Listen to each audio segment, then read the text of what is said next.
Assalamualaikum warahmatullahi wabarakatuh. Salam sejahtera bagi kita semua. Om Swastiastu, Namo Buddhaya. Begitu fun belajar matematika, menyenangkan bermain angka.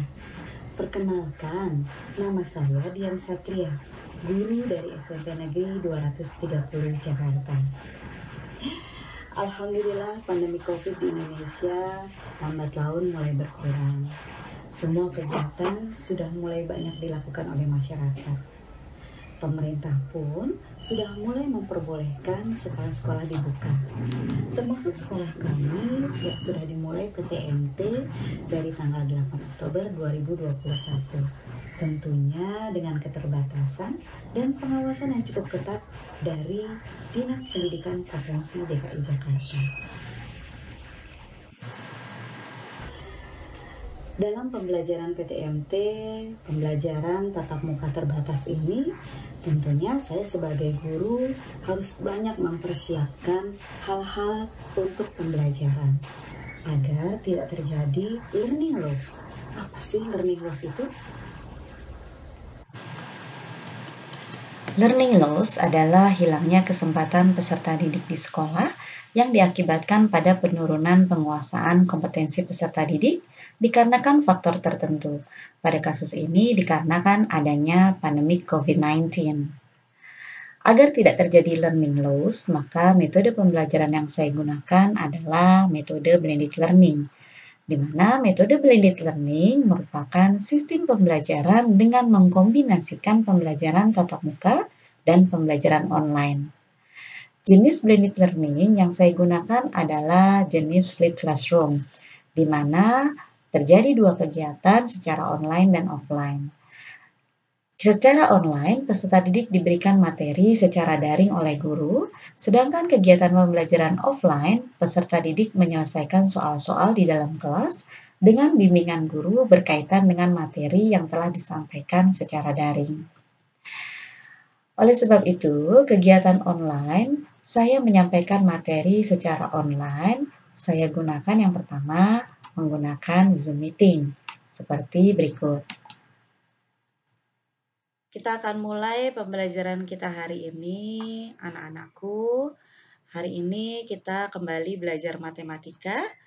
Sebelum kita memulai pembelajaran, mari kita berdoa menurut agama dan kepercayaan kita masing-masing. Silakan anak-anak berdoa menurut agama dan kepercayaan kita masing-masing. Untuk yang beragama Islam, mari kita memulai dengan membaca basmalah. Bismillahirrahmanirrahim. Baik anak-anak, pembelajaran kita kali ini, minggu kemarin kita sudah belajar mengenai 3 transformasi. Ibu share ya. Seperti itu kegiatan pembukaan saya. Selanjutnya saya akan menerangkan materi pada hari itu melalui Zoom Meeting. Seperti ini. Dilatasi dia ada rumusnya. Jadi kalau ada bayangan ada titik P X, Y didilatasi oleh 0, K, ini artinya titik acuan. Titik acuannya adalah 0. Titik acuan itu adalah 0, gitu ya. K ini apa? K ini adalah faktor skala. Faktor skala itu tergantung yang diinginkan diperbesar atau diperkecil. Maka bayangan P adalah tinggal dikalikan. X dikalikan K itu adalah bayangan X. Gitu ya. Lalu Y dikalikan K itu adalah bayangan dari Y. Seperti itu. Hanya dikalikan saja, tinggal dikalikan. Jika titik acuannya adalah titik pusat 0,0. Anak-anak, jika K-nya nanti lebih besar dari 1, maka bayangan diperbesar. Jika K-nya di antara 0 dan 1, berapa 0 dan 1? Bisa setengah, bisa 2/3, bisa 1/4, maka bayangan diperkecil. Ya.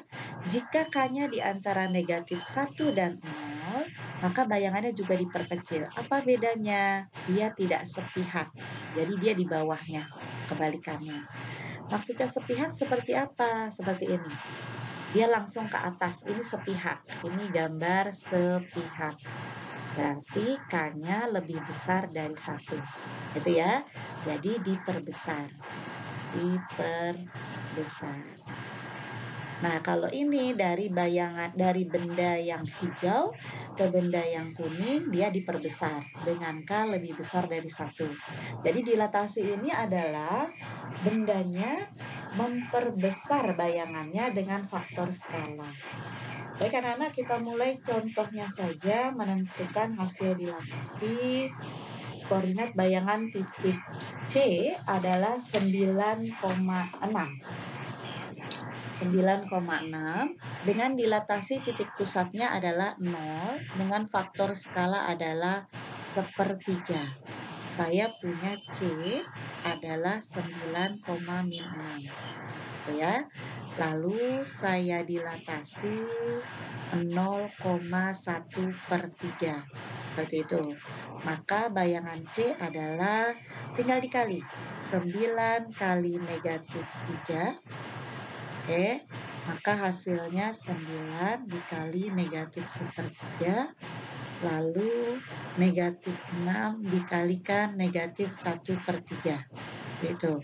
Maka bayangan C adalah 9 bagi 3, 3, maka min 3, 6 dibagi 3, min kali min plus. Jadi hasilnya adalah 2. Maka bayangannya adalah negatif 3,2. Jawabannya adalah D. Baik, nomor 2. Ada yang bisa? Anak-anak boleh di-unmute bayangan titik A. Seperti itulah cara saya mengajar secara online. Selanjutnya, pada pembelajaran online, anak-anak dan guru bisa berinteraksi secara langsung. Jika ada yang kurang paham atau kurang memahami materi yang sedang berlangsung, mereka bisa langsung menanyakan melalui Zoom meeting. Seperti ini. Bu, Paham? saya mau tanya. Ibu. Ya, Iren dulu, Iren. Kalau semisalnya faktor skalanya yang nggak diketahuin, berarti caranya sama kayak nomor 3? Iya, mirip nomor 3. Faktor skalanya tidak diketahui. Nanti kita bahas ya. Jadi sama aja kayak nomor 3 nih misalnya. Saya buat gini deh. A-nya sudah ada 4, negatif 6. Lalu dilatasinya belum ada. Jadi 0, K. K-nya belum diketahui. A aksennya diketahui. A aksennya saya ambil soal nomor 3 ya. 16,24. Saya ambil soal nomor 3 nih. Berapa sih K-nya? Nah, ini yang ditanya. Berapa ya K-nya? Yang ditanya di sini. Saya hapus dulu yang lain ya. Karena ini nanti ada di YouTube, jadi saya hapus dulu yang ini, biar muat. Oke, saya hapus yang bawah. Berapa sih K-nya? Jadi antara saya dan peserta didik, langsung ada interaksi ketika mereka tidak memahami materi, langsung bisa dijelaskan pada kegiatan Zoom meeting. Baik, untuk kegiatan Zoom meeting, untuk menghindari kebosanan, biasanya saya juga menyelipkan ada beberapa game agar mereka merasa fun, merasa senang, merasa happy dalam pembelajaran bersama saya. Seperti ini misalnya. Oke ya, oke. Lanjut, sekarang kita mau main kuis. Siap-siap. Kita main kuis ya, siap-siap. Kelihatan tidak ini gambarnya, tulisannya? Kelihatan ya? Oke. Benar atau salah ya? Benar atau salah ya? Perhatikanlah gambar berikut ini. Oke, lihat gambarnya. Benar atau salah ya? Gambar berikut ini. Ya.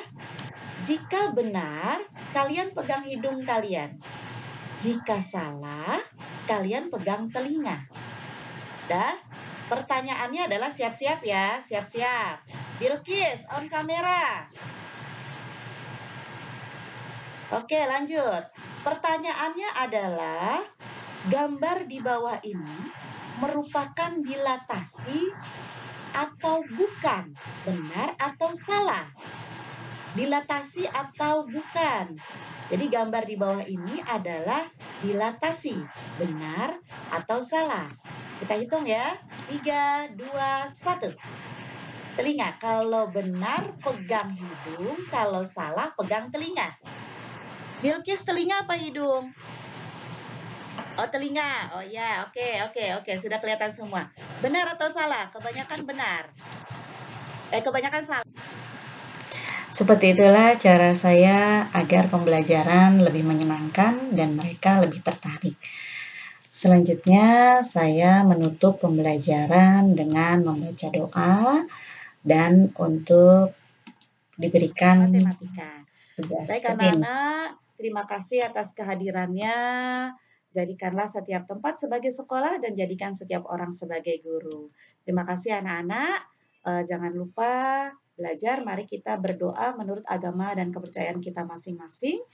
Terima kasih atas kehadirannya.